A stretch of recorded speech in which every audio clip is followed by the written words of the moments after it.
Llegamos ahora al capítulo 6, y en los primeros 10 versículos tenemos que, salvo por gracia y el fruto del Espíritu, están presentes en el carácter cristiano. Analicemos esto de una manera que nos permita comprenderlo bien. Leamos entonces el primer versículo del capítulo 6 de Gálatas.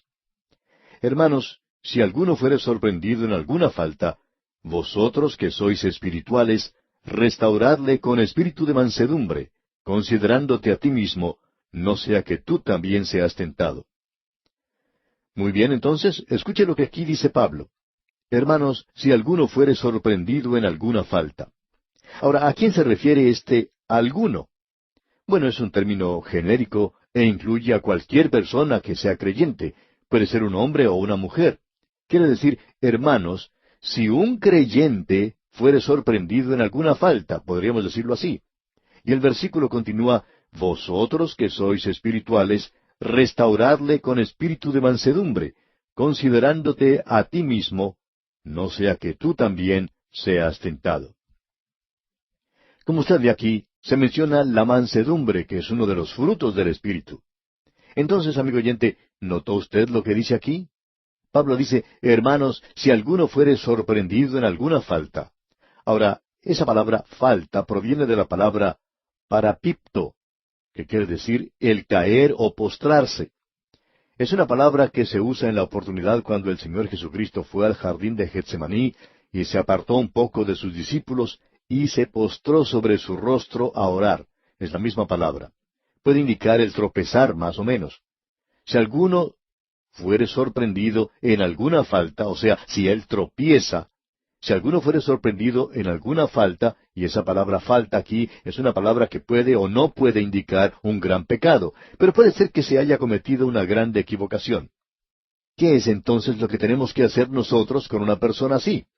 Bueno, aquellos que son espirituales, y hay muchos que piensan que lo son, por supuesto, por eso es que Pablo dice, vosotros que sois espirituales. Quizá a ustedes les gustaría señalar y condenar a esa persona, y algunos de nosotros que tenemos una fe fundamentalista, nuestra interpretación de esto sería que ustedes que son espirituales, tomen un garrote y golpeen a esa persona en la cabeza porque no tenía que haber hecho eso, una cosa tan mala. Siempre existe el peligro de que, especialmente cuando un hermano es sorprendido en alguna falta, que no queramos restaurarle de nuevo. Preferimos castigarle y, por supuesto, lo vamos a criticar. Una de las cosas maravillosas que se dice en la profecía del Señor Jesucristo se encuentra ya en el libro de Isaías, capítulo 63, versículo 9, donde dice, en toda angustia de ellos, Él fue angustiado. En algunos de los mejores manuscritos dice ahora, en toda angustia de ellos, Él no fue angustiado. Y eso nos gusta mucho más. El Señor Jesucristo anda conmigo, y estoy seguro que Él va con usted también, amigo oyente. Y cuando yo caigo, cuando yo tropiezo y caigo, Él no tropieza y se cae conmigo. Él no es afligido o angustiado. Cuando yo caigo, Él no cae, pero Él está allí a mi lado. ¿Y sabe usted lo que hace? Él me levanta, sacude mis ropas y me dice que comience a andar de nuevo. Es maravilloso tener a alguien al lado que en toda angustia de ellos, Él no fue angustiado. Dice en la Escritura que el Señor esperó a aquellos que estaban en el desierto. Muchas veces ellos se van por la tangente, pero Él los esperó. Y qué maravilloso es poder tener eso. Ahora, aquí en la Epístola a los Gálatas dice, vosotros que sois espirituales, restauradle. Y el verbo que se utiliza aquí es un verbo que quiere decir arreglar, componer un hueso quebrado. Un hombre cae y se quiebra una pierna. ¿Qué es lo que hace usted entonces? No se va y lo deja abandonado allí. No. Pablo dice, ustedes que son espirituales, ustedes arreglen ese hueso roto, para que esa persona se pueda levantar nuevamente. Había un gran predicador en el sur de los Estados Unidos hace muchos años. Él en su vida anterior había sido un borracho, pero se había convertido de una forma maravillosa. Luego él tuvo muchas obligaciones y tentaciones, y en cierta ocasión él se emborrachó. Ahora él tenía tanta vergüenza que al día siguiente llamó a los diáconos de su iglesia y allí mismo les presentó la renuncia. Él les dijo, yo quiero renunciar. Ellos le preguntaron, ¿por qué? Y él les dijo, porque me emborraché. Eso no es cierto. Él dijo, sí, y yo no creo que un predicador deba emborracharse y quiero renunciar. Estoy avergonzado de mí mismo. Y aquellos diáconos maravillosos, y hay muchos de esa clase, ellos pusieron sus brazos alrededor de este hombre y dijeron, vamos a orar. Y ellos oraron por él, y luego le dijeron, nosotros no aceptamos su renuncia. Y un hombre que estuvo presente en la reunión el siguiente domingo dijo, yo nunca había escuchado un mensaje mejor en toda mi vida que el que predicó este hombre. ¿Se da usted cuenta, amigo oyente, de lo que esos diáconos hicieron? Ellos eran unos verdaderos cirujanos, eran médicos excelentes, ellos habían podido arreglar ese hueso roto. Eso es algo maravilloso de hacer. Ahora esa era la oportunidad que algunos quizá hubieran aprovechado para despedir a ese hombre. Y pensamos que muchos aún pueden pensar hoy y decir, yo aún creo que ese hombre debería haber sido separado del ministerio. Pues bien, Dios le utilizó a él después de este incidente de una forma maravillosa.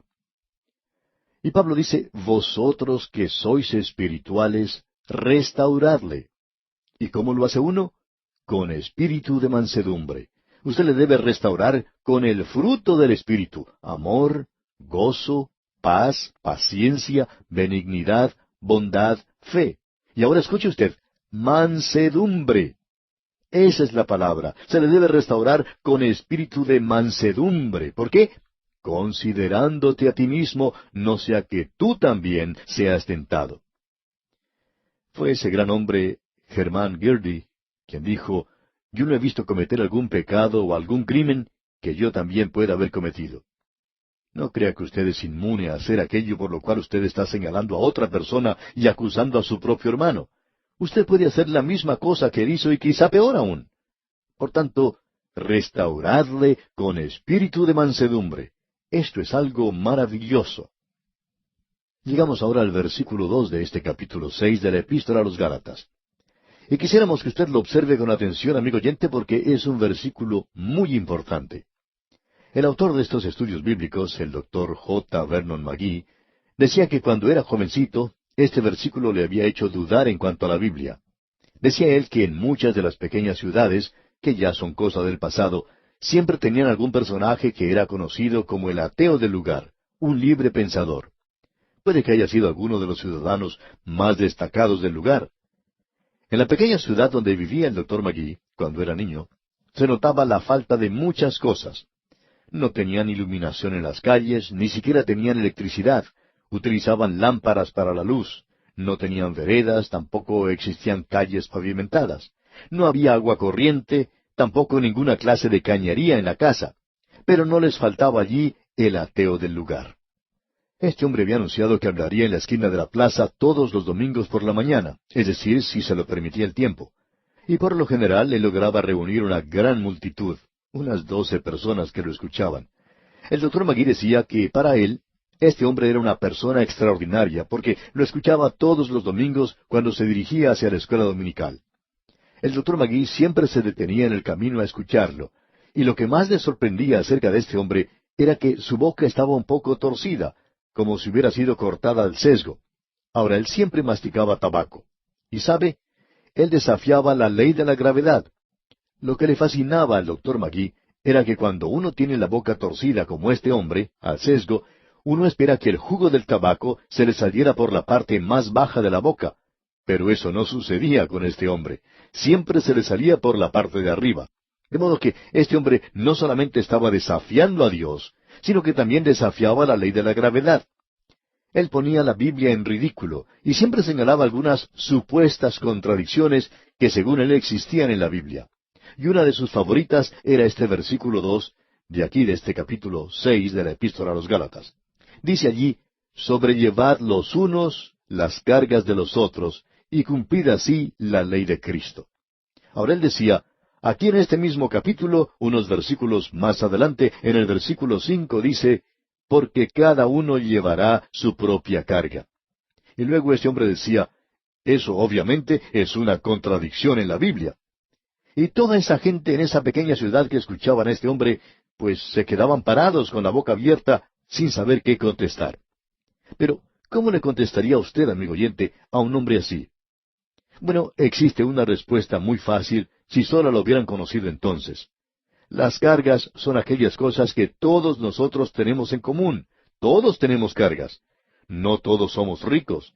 Tampoco somos bien sanos. No todos tenemos un talento natural. Y nos podemos imaginar que escuchando esta transmisión hay algunos que han perdido la vista, otros que no tienen brazos, muchos de nosotros que no somos bien parecidos.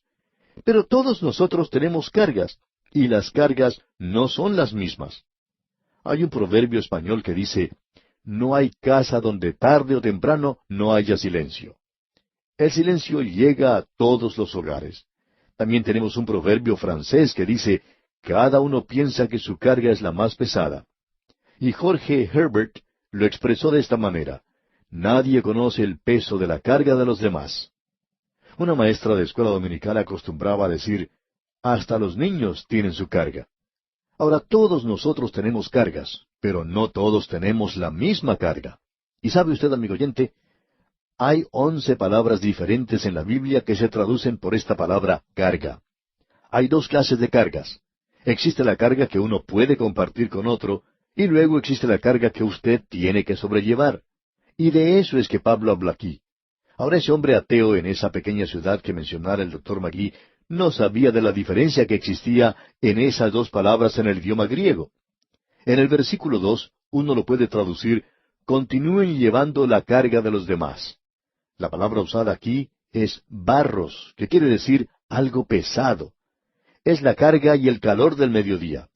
Esta palabra es utilizada también allá en el libro de los Hechos de los Apóstoles, capítulo 15, versículo 28. En el concilio de Jerusalén se decidió enviar lo siguiente a la iglesia de los gentiles. Porque ha parecido bien al Espíritu Santo y a nosotros no imponeros ninguna carga más que estas cosas necesarias. Es esa clase de carga, es una clase de carga que uno puede compartir. Luego existe otra clase de carga que usted no puede compartir. Pero aquí tenemos una carga que usted sí puede compartir. Alguien ha dicho que una carga es solo la mitad, cuando hay dos que la pueden llevar. Una dama subió a un ómnibus en la ciudad de Londres, llevando una canasta muy grande. Ella se sentó en un asiento y puso esa gran canasta sobre sus rodillas. Un pasajero que estaba de pie a su lado le dijo, ¿por qué no pone la canasta en el piso? Este ómnibus puede cargar tanto la canasta como a usted. Muchos de nosotros tenemos cargas que podemos compartir con los demás y las deberíamos compartir. Ahora, barros, esa palabra griega, quiere decir falta.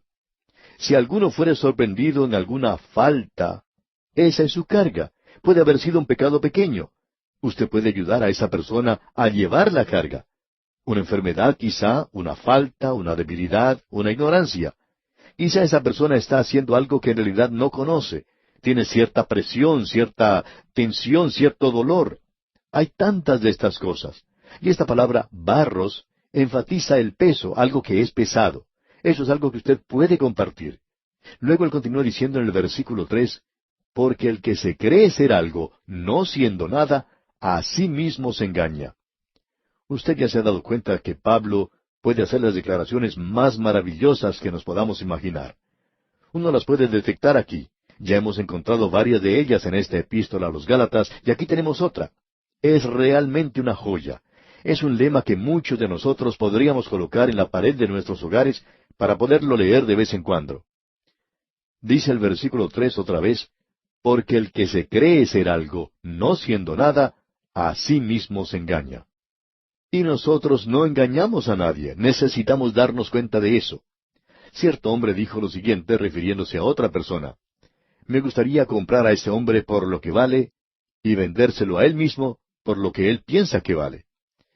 Muchos de nosotros nos sobreestimamos y necesitamos reconocer eso, especialmente cuando llegamos a Dios, que necesitamos a alguien que nos ayude a llevar nuestras cargas. Ahora en el versículo 4 continúa Pablo diciendo, así que cada uno someta a prueba su propia obra, y entonces tendrá motivo de gloriarse solo respecto de sí mismo y no en otro. Pensamos que aquí quiere decir que uno no debe ir de un lado para otro tratando de conseguir que otros lleven sus cargas. No haga eso, amigo oyente. ¿Por qué? Porque dice en el versículo 5, porque cada uno llevará su propia carga. Ahora, ¿qué clase de carga es esta? Esta es una carga que usted puede llevar. Y existe también, como ya dijimos, la que en realidad usted no puede soportar solo. Luego existe esta carga que usted tiene que llevar. Y esta palabra aquí pensamos que es interesante. Puede significar, de paso, un bebé en el vientre de su mamá. Como usted puede darse cuenta, amigo oyente, esa madre tiene que llevar su criatura. Es lo mismo que la carga que se pone sobre un barco. Esa nave tiene que llevar toda esa carga. Hay ciertas cosas que uno tiene que llevar por sí mismo. Usted no puede buscar a alguien que le cargue esas cosas. Usted las tiene que soportar por sí mismo. Cada vida es aparte, aislada, segregada, en cuarentena. Y creemos que hay cosas que uno tiene que soportar solo. Hay un diccionario que dice, la palabra más triste es la palabra solo. Hay cosas que usted y yo debemos llevar solos. Una de ellas es el sufrimiento. Nacemos en este mundo solos, un mundo de tristeza.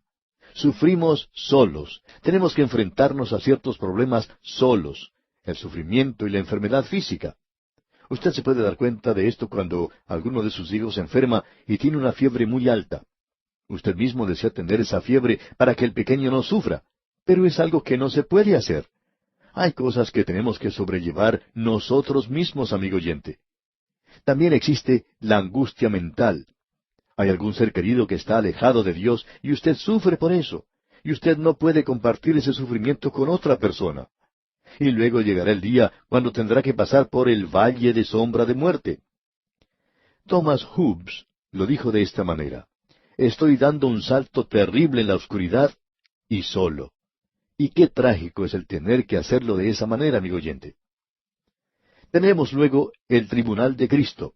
Tenemos que aparecer ante Él todos nosotros, cada uno de los creyentes.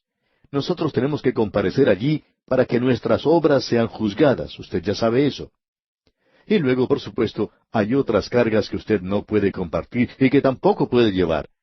Esa es la carga del pecado. El Señor Jesucristo llevó esa carga por usted en la cruz del Calvario. Y Él dice, venid a mí todos los que estáis trabajados y cargados, y yo os haré descansar. Llevad mi yugo sobre vosotros, y aprended de mí, que soy manso y humilde de corazón, y hallaréis descanso para vuestras almas, porque mi yugo es fácil y ligera mi carga. ¿Está usted, amigo oyente, cargando su carga de pecado en este día? Tráigala al pie de la cruz, amigo oyente. El Señor Jesucristo ya la llevó por usted. Este es un pasaje maravilloso. Ya tiene usted ahora una respuesta para dar a esos que andan por allí, esos libres pensadores, diciendo que hay contradicciones en la Biblia. La verdad es que ellos están tremendamente equivocados. Ellos mismos son una contradicción. Continuamos hoy estudiando este capítulo 6 de la epístola del apóstol San Pablo a los Gálatas. Y comenzamos hoy en el versículo 6. Y este es un lugar muy importante para hacerlo. Este es probablemente uno de los versículos más ásperos o bruscos que uno pueda encontrar en la Biblia. Pablo dice las cosas aquí de una manera muy directa. Escuche usted lo que dice aquí en el versículo 6. El que es enseñado en la palabra, haga partícipe de toda cosa buena al que lo instruye. La palabra que aquí se utiliza para partícipe es en realidad la palabra koinonea, que quiere decir compartir, tomar parte y compartir las cosas de Cristo juntos. En realidad no quiere decir el pedir a alguien que dé, sino que comparta. Lo que Pablo está diciendo aquí, y muy directamente por cierto, es que le pague al predicador. ¿Está compartiendo él las cosas espirituales con usted? Pues bien, si alguien entonces le está proveyendo a usted beneficios espirituales, usted tiene que proveer para él beneficios materiales. Si Dios lo ha bendecido a usted materialmente, y usted está siendo bendecido por alguien espiritualmente, entonces usted tiene que participar con él. Esto está colocado en la base de la gracia de compartir. Pero créanos, amigo oyente, que cuando usted va al mercado y toma un pan y algo de carne, cuando usted sale de ese lugar, si no se detiene ante el cajero, pues estamos seguros que tendrá problemas. Pero nadie piensa nada en cuanto a eso en el mundo.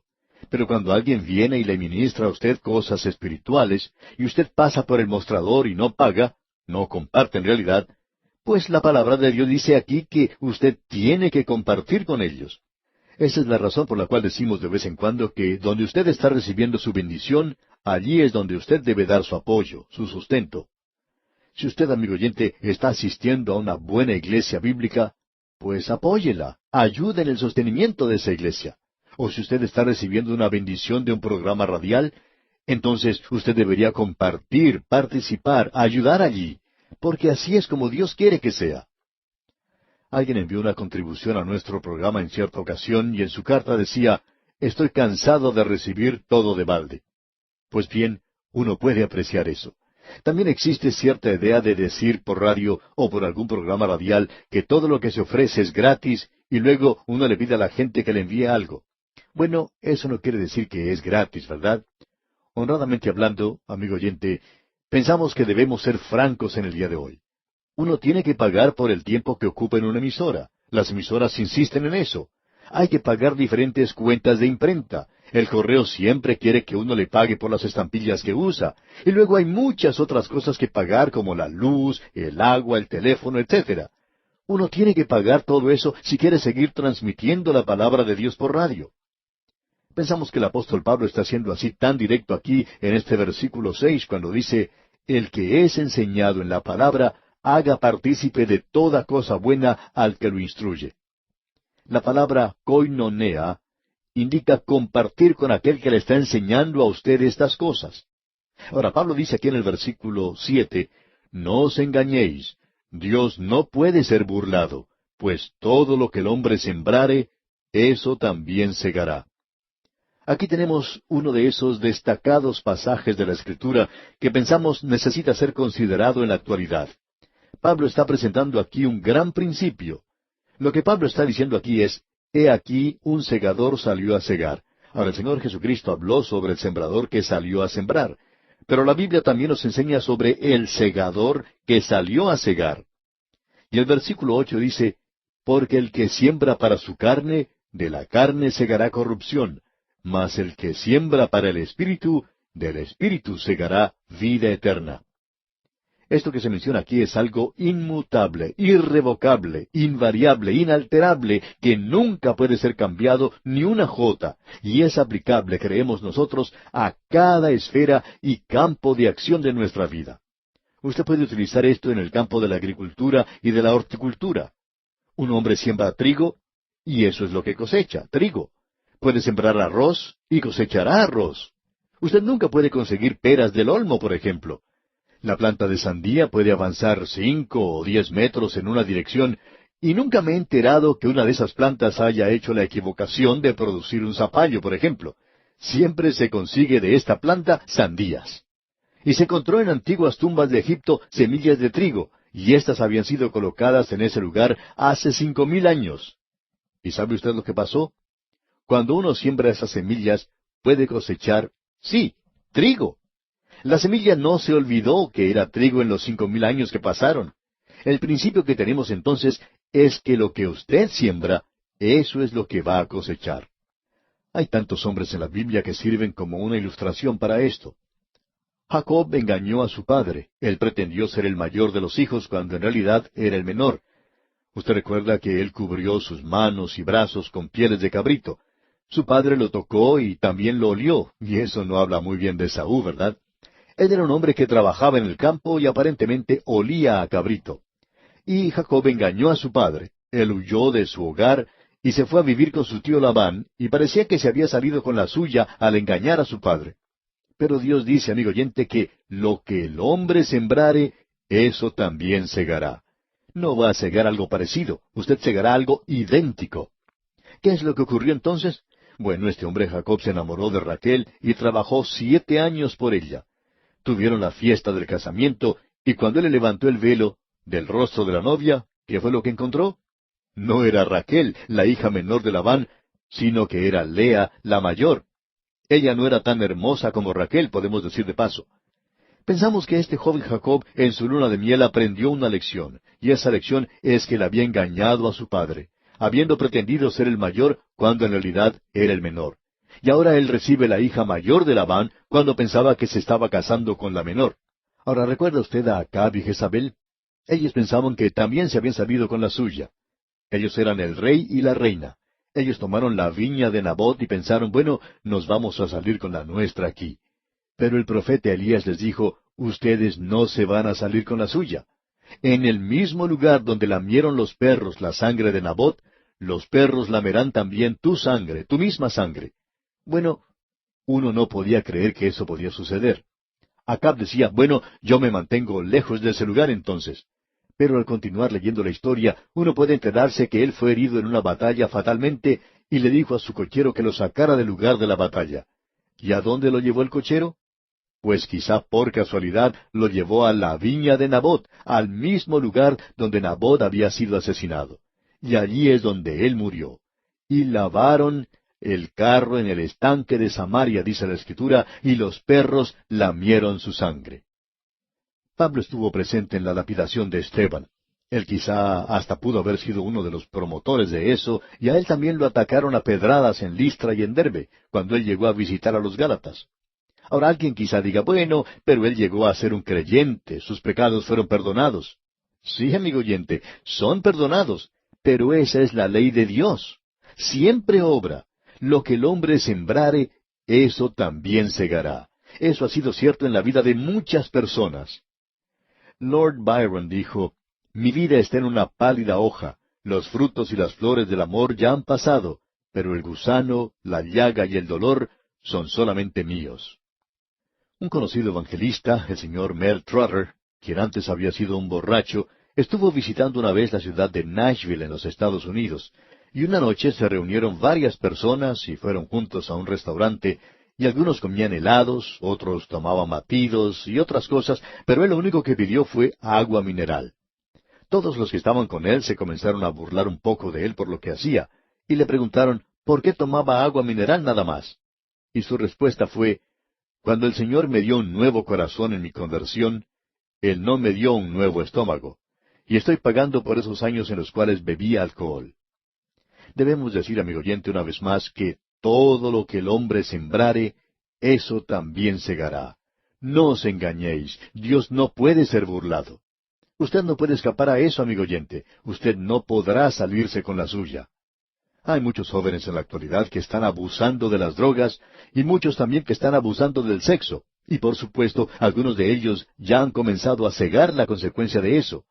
La enfermedad del SIDA, por ejemplo, es una epidemia en muchos lugares, se nos informa. ¿Por qué?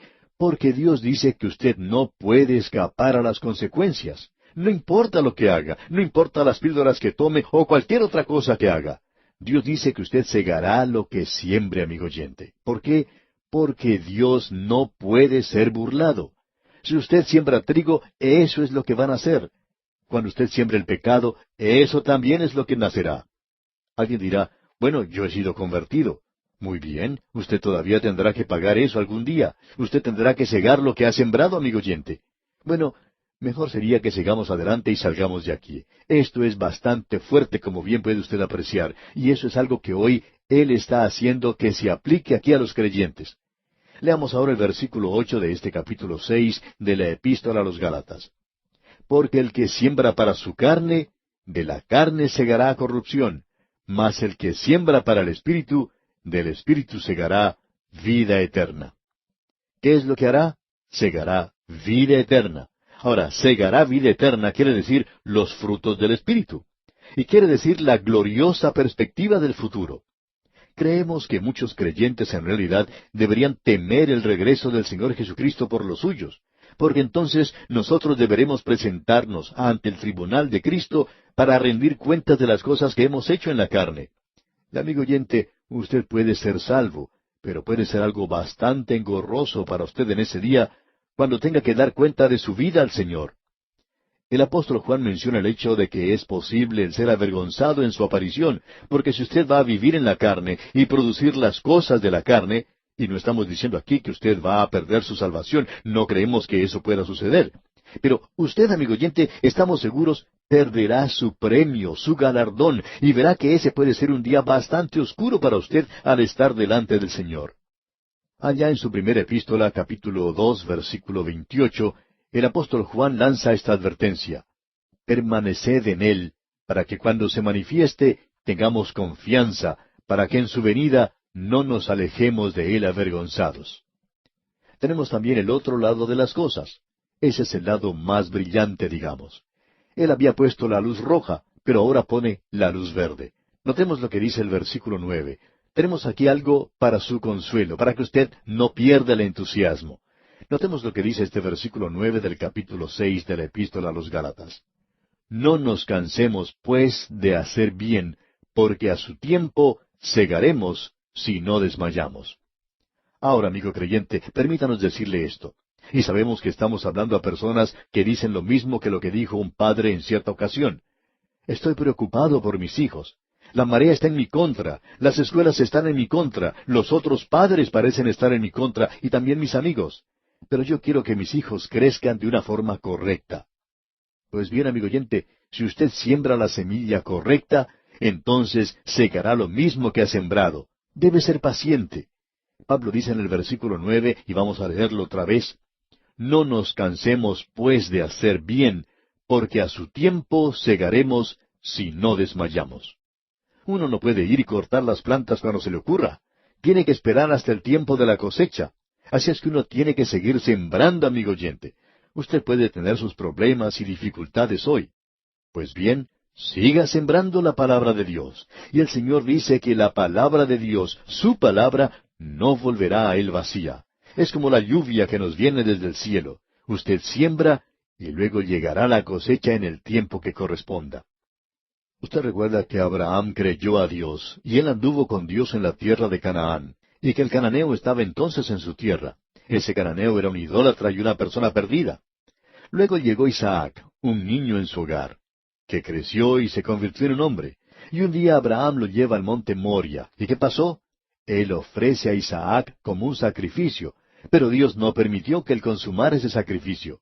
Abraham sembró para el Espíritu y cosechó vida eterna. Jocabed era la madre de Moisés. Ella instruyó en la tierra de Egipto a ese hijo suyo al convertirse en su nodriza, luego de haberlo puesto en una canasta en el río, y después que la hija de Faraón lo encontró. Egipto estaba contra ella, el paganismo estaba en su contra, y los placeres de Egipto también estaban contra ella. Aún la filosofía y la religión de Egipto, todo eso estaba en su contra. Pero ella le enseñó a Moisés acerca de Abraham. Ella le enseñó a Moisés acerca del llamado de Dios y su propósito. Ella lo vio crecer y parecerse a un egipcio al lado de Faraón. Pero llegó un día cuando Moisés rechazó los placeres y los pecados de Egipto y salió de ese lugar para ocupar su puesto con el pueblo de Dios.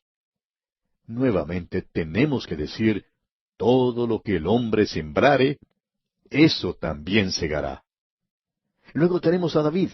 Su pecado es muy evidente. Pensamos que él era una persona muy cruel.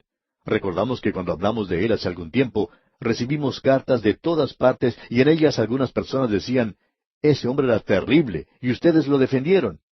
Pues así es, nosotros lo defendimos. ¿Y sabe usted? Esto es interesante. Uno puede poner una gota de tinta en un mantel blanco y eso se puede ver a 1 kilómetro de distancia. Pero una gota de tinta en un traje oscuro no la nota nadie. Esa es la razón por la que tanto se nota a David. Todos los otros reyes se daban la gran vida, pero David cometió un pecado y eso es lo que resalta. Él tenía un corazón inclinado hacia Dios. Aun en su confesión, él revela su hambre, su sed de Dios. Dice, como el ciervo brama por las corrientes de las aguas, así clama por ti, oh Dios, el alma mía. Y David llegó a ser la norma, el patrón para todos los reyes de su linaje, la norma humana. Pero él llegó a ser esa norma. ¿Por qué? Porque si usted va a sembrar, usted cosechará, amigo oyente. Y este hombre cosechó pecado. Él pagó por lo que hizo. Él tuvo dolor en su hogar. Y debemos decir que Dios le hizo un ejemplo para todos los reyes después de eso. Este es un pasaje maravilloso de la Escritura. Así es, amigo oyente, porque donde quiera que usted esté, o quien quiera que usted sea, usted puede decir hoy, yo estoy en un lugar difícil. Pues bien, usted siembre la palabra de Dios, y Dios hará que usted coseche uno de estos días. Usted no puede cosechar hasta cuando llegue el tiempo de la cosecha. Usted tiene que esperar hasta entonces, amigo oyente. Pero debemos ser fieles en sembrar la semilla, porque esa es una ley de Dios. Dios no puede ser burlado. Cualquier cosa que usted siembre, eso también segará. Y si usted siembra para el Espíritu, entonces va a recoger vida eterna. Si usted siembra para la carne, entonces va a recoger corrupción, amigo oyente, uno de estos días. Luego el apóstol Pablo continúa y dice en el versículo 10 de este capítulo 6, así que, según tengamos oportunidad, hagamos bien a todos, y mayormente a los de la familia de la fe. Nosotros tenemos que ser de esas personas que hacen bien a todos. Reconocemos que el liberalismo, toda la religión del liberalismo, es una religión dedicada a hacer el bien. Pero, honradamente hablando, no creemos que ellos estén haciendo mucho bien. Ellos obran a veces cuando hay oportunidad de publicidad, pero luego se apartan de esos lugares. Nosotros creemos en hacer el bien, pero uno tiene que tener la base, los cimientos correctos para realizar ese proceso de hacer el bien a todos, amigo oyente. Lo que uno tiene que hacer es colocar toda la epístola a los Gálatas, el Evangelio de la gracia de Dios, andando en el Espíritu de Dios. Y cuando esto tiene lugar y se produce el fruto del Espíritu, entonces, amigo oyente, usted está haciendo bien. Hagamos bien a todos, como dice aquí, y mayormente a los creyentes en estos días, y eso es muy importante. Nos encontramos hoy en el 6º y último capítulo del libro de Gálatas, y nos hallamos leyendo los últimos versículos también de esta epístola. Estamos en la última de las divisiones mayores de la carta, que es la conclusión autografiada del apóstol Pablo. Vimos la parte práctica sobre la santificación por el Espíritu, en la que pasamos algún tiempo. Luego vimos la parte importante sobre la vida del creyente. Esta parte de la vida del creyente tiene que ser activa en los lugares donde uno vive, en el hogar, en el mercado, en la escuela, en la oficina, en el taller, en todos los lugares públicos, aeropuertos, estaciones de ferrocarriles, bueno, donde quiera que uno esté. En todos estos lugares, la palabra de Dios tiene que andar con uno mismo, amigo oyente, porque si no está andando así, esto no es bueno para ponerle en un lugar recluido como en un invernadero. Dios no tenía ninguna intención de que los suyos fuesen a vivir en un lugar apartado de todos los demás como ese, ya que ninguno de nosotros tenemos que crecer como si fuéramos plantas delicadas como orquídeas de invernadero. Nosotros tenemos que codearnos, digamos, con el mundo alrededor nuestro. Es necesario darnos cuenta que cualquier cosa que uno siembre, eso es lo que cosechará. Si usted siembra para la carne, entonces eso es lo que va a cosechar. Si siembra para el Espíritu, y si uno es paciente, eso cosechará. Siempre resulta así y creemos que es importante que notemos eso. Creemos que fue Robert Louis Stevenson quien dijo, cada uno, tarde o temprano, se sienta en un banquete de circunstancias y consecuencias. Pues bien, todos nosotros nos vamos a sentar en aquel banquete que está cargado de consecuencias. Si hemos sembrado para la carne, será revelado, así como también si hemos sembrado para el Espíritu. Luego el apóstol Pablo llega al fin de esta epístola y dice en el versículo 11, mirad con cuán grandes letras os escribo de mi propia mano. Como ya hemos explicado, Pablo no quiso decir que él había escrito una carta muy larga, porque ese no es el caso. La carta a los Gálatas tiene solamente 6 capítulos, mientras que si la comparamos con la epístola a los Romanos, por ejemplo, que prácticamente trata el mismo tema, esta tiene 16 capítulos. Así que podemos darnos cuenta que no se le puede llamar una carta larga. Lo que Pablo está diciendo aquí es referente al tamaño mismo de las letras que está usando, y eso tiene que ver con lo que dijo antes allá en el capítulo 4, cuando mencionó que ellos estaban dispuestos a quitarse sus propios ojos y dárselos a él. Esto indica que Pablo tenía un problema con la vista y de lo cual estamos seguros.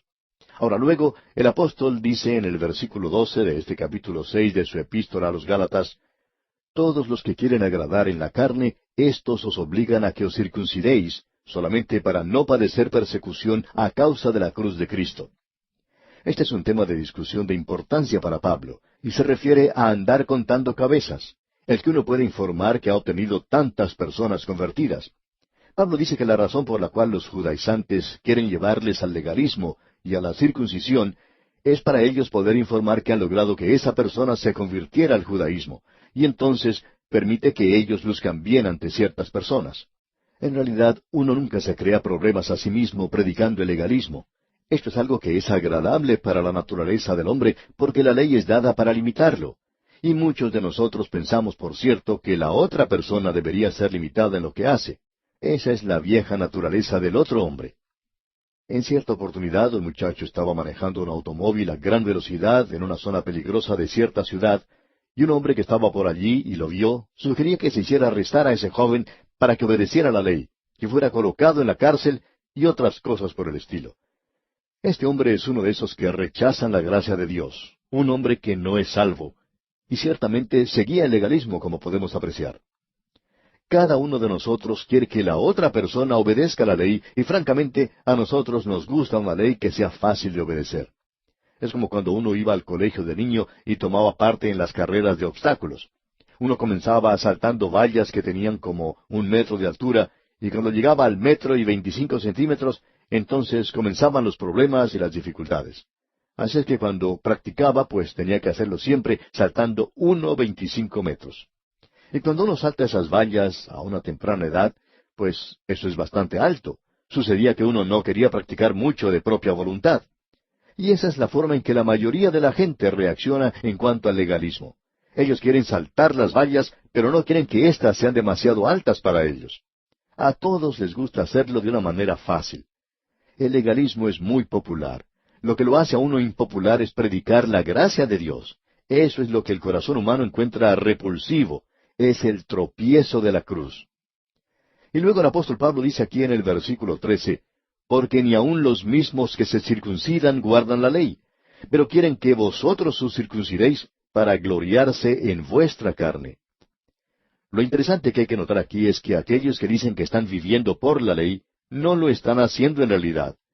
Creemos que lo que ha hecho más hipócritas en la actualidad, más que cualquier otra cosa, es esta gente que dice que uno tiene que vivir obedeciendo el Sermón del Monte. Un pastor cuenta que uno de los ancianos de su iglesia, que era presidente de la Cámara de Comercio de una gran ciudad, le invitó en cierta ocasión a que fuera a hablar a ese lugar. El pastor asistió y llegó un poco temprano, y se puso a conversar con otro hombre que estaba sentado a la mesa de los que iban a disertar, y parecía que era un oficial de ese grupo. Y el pastor dice que nunca escuchó a un hombre maldecir tanto como maldecía ese hombre. Dice, yo he escuchado maldecir a muchas personas, algunos parecían expertos en hacerlo, pero este hombre parecía el campeón de todos ellos. Finalmente, en la conversación, el pastor nunca trató de decirle nada a este hombre. Pero este hombre le preguntó, bueno, ¿y cuál es su ángulo? Esa fue la forma que él utilizó para preguntar lo que el pastor hacía. El pastor le contestó, bueno, yo soy un predicador. Este hombre lo miró sorprendido y le dijo, ah, usted es quien va a hablar hoy. El pastor le contestó que sí. Entonces este hombre comenzó a desandar el camino andado y dijo, bueno, yo quisiera que usted se enterara que nosotros estamos muy contentos de tenerlo aquí entre nosotros, y bueno, quiero que sepa que yo también soy un creyente. Ahora eso fue una sorpresa para el pastor, porque hasta ese momento no se había dado cuenta que él podía ser esa clase de persona por la forma en que hablaba. Luego el hombre continuó diciendo que era miembro de una iglesia muy rica en la ciudad y que él era uno de los oficiales de esa iglesia. Era una persona muy prominente y le contó acerca de las cosas maravillosas que hacía y que eran por el estilo. Luego concluyó todo ese palabrerío diciendo, ¿sabe usted? El sermón del monte es mi religión. Qué bien, le dijo el pastor. Eso está muy bien, fantástico. Luego, cuando ya se dieron la mano, el pastor le preguntó, ¿y cómo le está resultando esa religión? Este hombre lo miró un poco sorprendido y dijo, ¿qué quiere usted decir con eso? Bueno, le dijo el pastor, usted dice que el sermón del monte es su religión, y yo quisiera saber cómo está haciendo usted para vivir por él. El hombre contestó, bueno, yo trato de vivir por el sermón del monte. El pastor le dijo enseguida, yo ya sé eso, pero eso no es todo lo que en realidad es el sermón del monte. Allí se presentan unas normas muy severas y no tienen nada que ver con el tratar de hacer las cosas. O usted las hace o no las hace. Usted dice que esa es su religión y yo estoy pensando que usted cumple con todo lo que dice. Ahora, dice el hombre, por lo menos trato de hacerlo. Entonces el pastor comenzó a apurarlo un poquito más y le dijo, ¿cumple usted con todo eso? Y él dice, bueno, creo que sí. Bien, le dice el pastor, permítame preguntarle algunas cosas para ver si lo hace. El Señor Jesucristo dijo que si usted se enojaba con su hermano, que era culpable de muerte. ¿Cómo le va a usted con eso? Bueno, dice el hombre, quizá tenga un poco de dificultad con eso, pero creo que puedo pasar bien. Muy bien, le dijo el pastor. Tengo aquí otras cosas y es algo que el Señor Jesús enfatizó. Él dice que si usted miraba a una mujer para codiciarla con los ojos, que usted era culpable de adulterio. ¿Qué puede decir en cuanto a eso? Ah, dice el hombre, en eso sí que me va mal. Bueno, le dijo el pastor, eso es lo que yo pensaba, pero ¿no es acaso el sermón del monte su religión? Ah, pero yo trato de hacerlo, dice el hombre. Y el pastor le dice, mire, usted no lo está cumpliendo. Y si yo fuera usted, cambiaría mi religión por algo que yo pueda hacer. ¿Se da usted cuenta de lo que era este hombre, amigo oyente? Él era un hipócrita. Él iba por todas partes diciendo que el sermón del monte era su religión, y estaba dejando de cumplir sus enseñanzas en cada oportunidad que tenía. Opinamos que allí también dice algo acerca de lo que el nombre de Dios es santo y que son bienaventurados los de puro corazón. Ya ve, amigo oyente, que este hombre no iba a llegar a ningún lado viviendo por el sermón del monte. Usted se da cuenta que él necesitaba la gracia de Dios. Y hay muchas personas que en la actualidad están en las iglesias y están viviendo de esa forma. Pablo menciona eso ahora y presenta una declaración magnífica aquí en el versículo 14 de este capítulo 6 de su epístola a los Gálatas. Escuche usted. Pero lejos esté de mí gloriarme, sino en la cruz de nuestro Señor Jesucristo, porque en el mundo me es crucificado a mí y yo al mundo. Así es que entre Pablo y el mundo había una cruz. Esa es la posición en la cual todos los creyentes deberían estar en la actualidad. La cruz entre ellos y el mundo. Eso puede hacer más para controlar su conducta que cualquier otra cosa. Y también usted no se jactará que está cumpliendo con el sermón del monte, o que usted pertenece a tal o cual iglesia, o que es un diácono, o un predicador, o que es el maestro de la escuela dominical, o lo que sea. Usted no se puede jactar de nada, simplemente se puede gloriar en la cruz de Cristo. Y esa es la posición que los creyentes deberían tener, no en una iglesia local, o en una organización, o en un individuo, sino en la cruz del Señor Jesucristo, quien es el que murió en esa cruz. Ahora Pablo dice en el versículo 15, porque en Cristo Jesús ni la circuncisión vale nada, ni la incircuncisión, sino una nueva creación.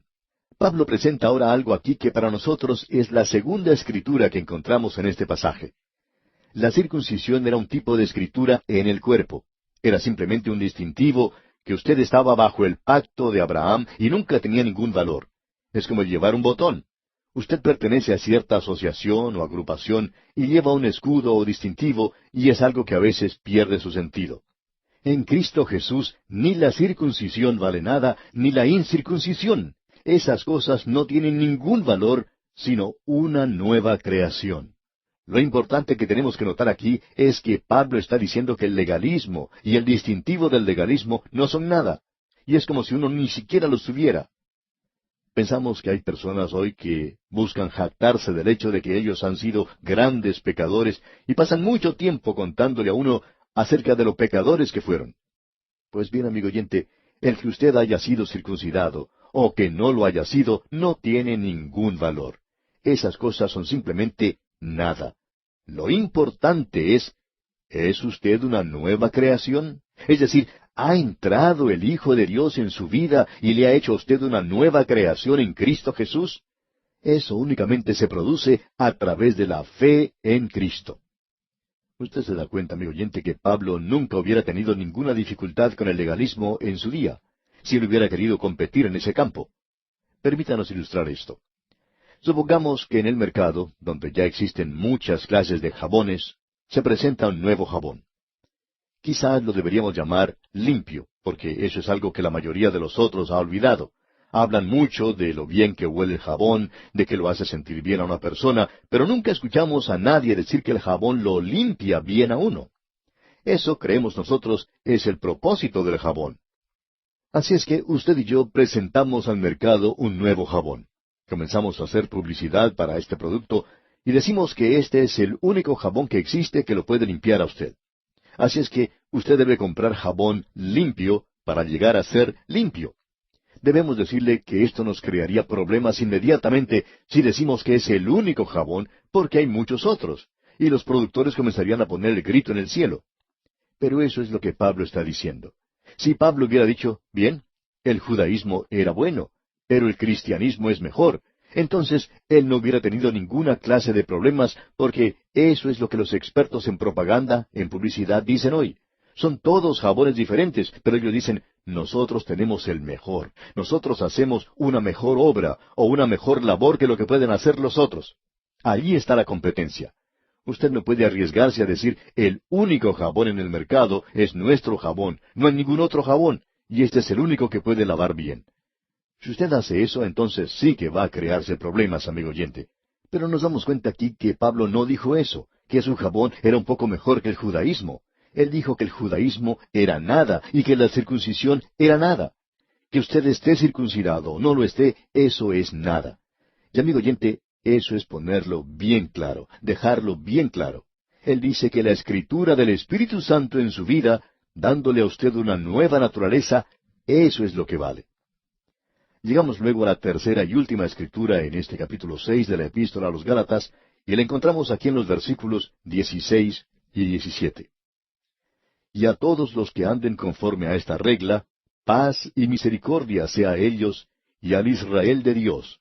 De aquí en adelante nadie me cause molestias, porque yo traigo en mi cuerpo las marcas del Señor Jesús. Queremos que usted se dé cuenta, amigo oyente, y que note esta palabra marcas. El apóstol Pablo está hablando de las marcas de su cuerpo. Si usted quería leer lo que la Escritura decía del apóstol Pablo, entonces lo podía ver con toda claridad. Dice él, porque yo traigo en mi cuerpo las marcas del Señor Jesús. Y la palabra utilizada aquí es stigmata, que quiere decir cicatrices. Y el Señor Jesús había escrito en el cuerpo de Pablo. Si usted quiere ver la escritura del Señor Jesús, usted aún puede mirar en el cuerpo de Pablo. Allá en su segunda epístola a los Corintios, capítulo 11, versículos 23 al 26, dice Pablo, ¿son ministros de Cristo? Como si estuviera loco hablo. Yo más. En trabajos más abundante. En azotes sin número. En cárceles más. En peligros de muerte muchas veces. De los judíos 5 veces he recibido 40 azotes menos uno. 3 veces he sido azotado con varas. 1 vez apedreado. 3 veces he padecido naufragio. 1 noche y un día he estado como náufrago en alta mar. En caminos muchas veces.